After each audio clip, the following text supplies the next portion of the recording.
Let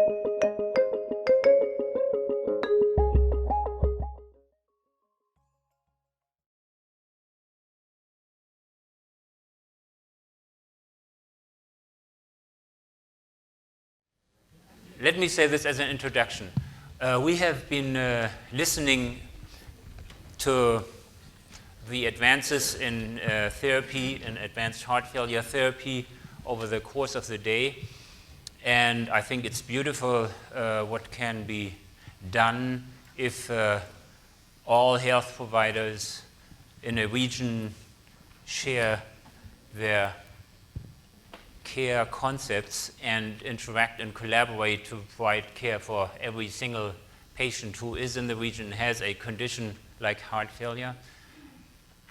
We have focused a bit on the research aspect. Beautiful talk by Dr. Reza Alihali. And now we have to briefly reflect that all we're talking about is care concepts in always the same situation. We as health providers, we as patients, we as caregivers always interact in ongoing encounters. We cannot take it outside this framework, and we have to. That's our belief. That's part of the UCLA vision, healing humankind by improving health, alleviating suffering, and delivering acts of kindness. One person at a time. We cannot do anything we do except for doing it one person at a time, which means myself as a patient, as a person, myself as a family member of a patient, as a person, and myself as a health professional, as a person. We cannot, although we tend to do this all the time, abstract from the fact that we are always doing this as persons. And we strongly feel that everything we do in healthcare needs to be placed in the framework of seeing the different participants' perspectives.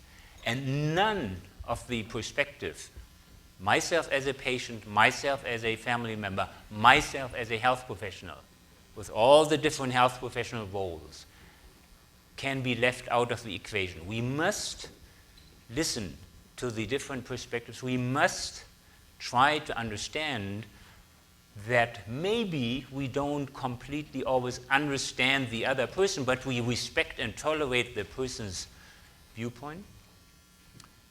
When it comes to the health professionals outlining the different options, you already heard in the morning session the options in heart failure patients with medical treatment, evaluation for heart transplantation, evaluation for pump therapy, but health professional only outlines options. Myself as a patient, I am the boss over my destiny. I must make the decision, and I must make an informed decision. And I want to know not only the statistics, I want to know how it feels to live with that versus that versus that therapy. And it is not the white coat, specifically not the white coat physician who can tell me how it feels to live with a heart transplant unless she has had one. So it is beautiful if I can meet others who went through that experience just to come for myself to an informed decision making. If this concept is not in place, I would provocatively say high-tech modern medicine has the potential to turn into the opposite of being humanistically sound. Only if we get this right, then all the blessings of modern medicine make sense. So, that said, let me briefly go through here. One sentence. Dr. Martin Cardenas, advanced heart failure cardiologist. Judge Arthur Block. Kathy Block. Just one sentence. Young gentleman had a heart transplantation in July 2011, and this is the person he listens to. Rico Tapazio. Karina Moore Tapazio. I'm Karina's mom. I'm Barbara Moore Tapazio. And those of you who don't know, Karina's little shy today, but she underwent a heart and liver transplant almost exactly a year ago. And it was extremely difficult.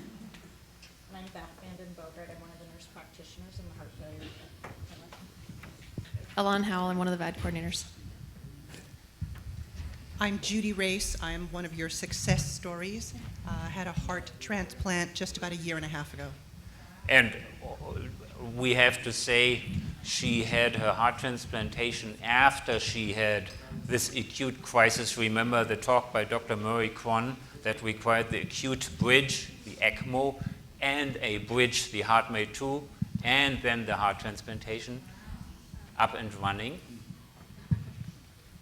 I'm Lou Race. I'm Judy's husband and caretaker. I'm Donetta Hobson. I'm clinical social worker on the heart transplant service, and I'm pleased to be here. Federica Raya. I'm a faculty at UCLA, and I do research on patient-status interactions to integrate the biological part and the humanistic part of the encounter. My name is Ralph Ramirez. About 17 months ago, I had a heart transplant. My name is Dr. Javier Cajigas, and I'm a neuropsychologist that consults with the transplant team at UCLA. I am Paola Suarez, and I am a bilingual psychology intern working with Dr. Cajigas in the same service. And now without anything further, I just want to say, let's get going. I just want to outline my implicit view of this. At the end of the session, around 4:30 p.m. Pacific Standard Time today, I would like for you to know about two deliverables.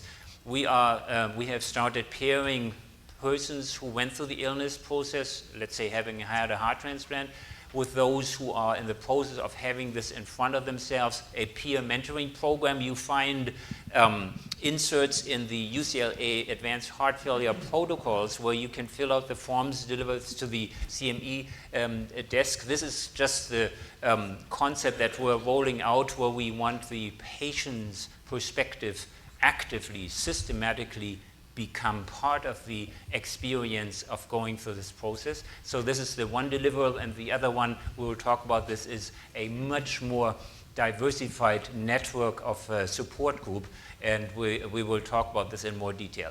We'll ask Judge Block and his wife to share with us their specific experience of going through the process of transplantation from patient's perspective and the wife's perspective.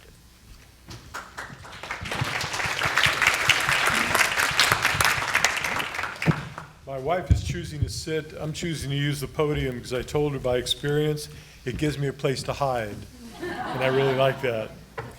I'm speaking to you because, one, I want to thank all of you. I wouldn't be here today but for you, but I want you to know a little bit about the end product of what occurs when you do save somebody's life. I had a dream, and that dream almost died with me 2 years ago. I was within 4 days of dying when I got to UCLA. My ejection fraction was 13. To give you an idea of the difference, my ejection fraction today is 60. I feel 25 years younger. And that dream is coming to fruition. On June 14th, I leave for Shanghai to meet with the Chief Executive Officer, President, and Vice President of Siemens Corporation to supply refurbished high-tech medical equipment, MRIs, CATs, PETs, to rural Chinese living in Guangdong province outside of Guangzhou, if any of you don't know where it is, on a pilot program established by Premier Xi, guaranteeing universal health care for Chinese people for the first time. And what he wants to do is establish universal health care for 92% of the Chinese people within 3 years. Aggressive, yes. Probable, no. But because of the amount of capital they have, $17 trillion surplus, they tend to throw so much money at a project when they want it done that they'll succeed to a large degree. What I want to do is be part of this pilot program to establish this universal health care for the benefit of 320 million people in Guangdong. And it wouldn't have happened.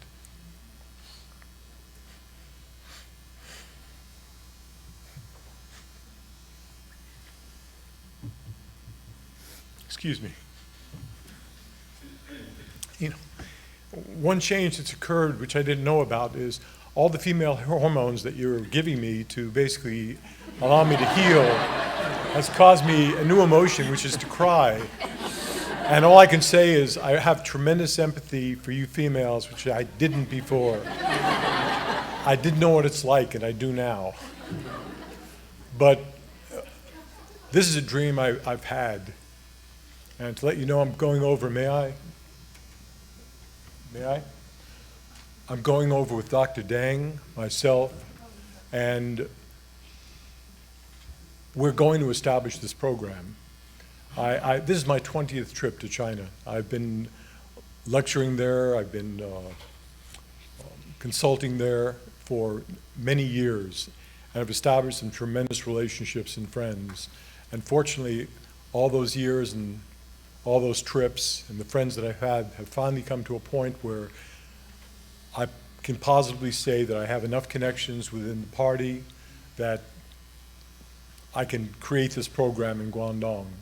And with Siemens' help, with Dr. Deng, we'll go well beyond just simply supplying them the equipment for them, but literally establishing an infrastructure which will include clinics and hospitals in areas that don't have them. It'll include training programs, hopefully through UCLA, through Michigan State University, through University of Michigan, and basically to provide modern health care, as I said, to 320 million people that presently don't have it. And with luck, this program be extended beyond Guangdong province to include all of China, which eventually would mean 800 million people out of 1,350 million people that presently don't have modern health care. And this is all because of you, and I thank you for it. Kathy? As a caregiver, I've always enjoyed being a caregiver. We've been married 38 years. We've got 5 grandchildren, 2 children.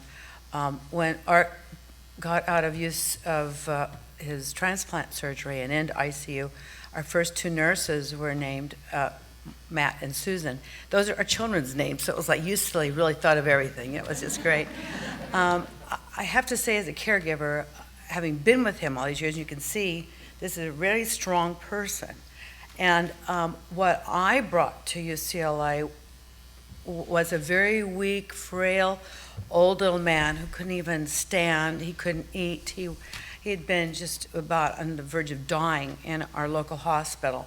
And finally, a room opened up here at UCLA, and it was like the pearly gates opened, only it was life instead of heaven. It was the emergency room with the white lights and people listening and looking into our eyes and going, oh my God, this guy is dying. You know, he's just all full of water. And I thought, I finally have somebody that's listening. I felt like I'd been in like the twilight zone of nobody really believed me. And they didn't know that I actually had a very strong, well husband inside of this fragile body. And I just know I became his advocate. I became his fighter.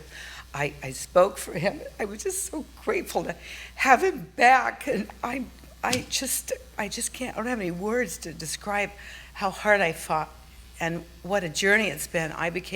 He was a tin man in the land of Oz waiting for a heart, and I was a bachelorette living in a little studio around the corner. So our lives had changed. I was emailing our 50 friends and as the bachelorette and the tin man, and they sent us little pillows and little tin guys and stuff.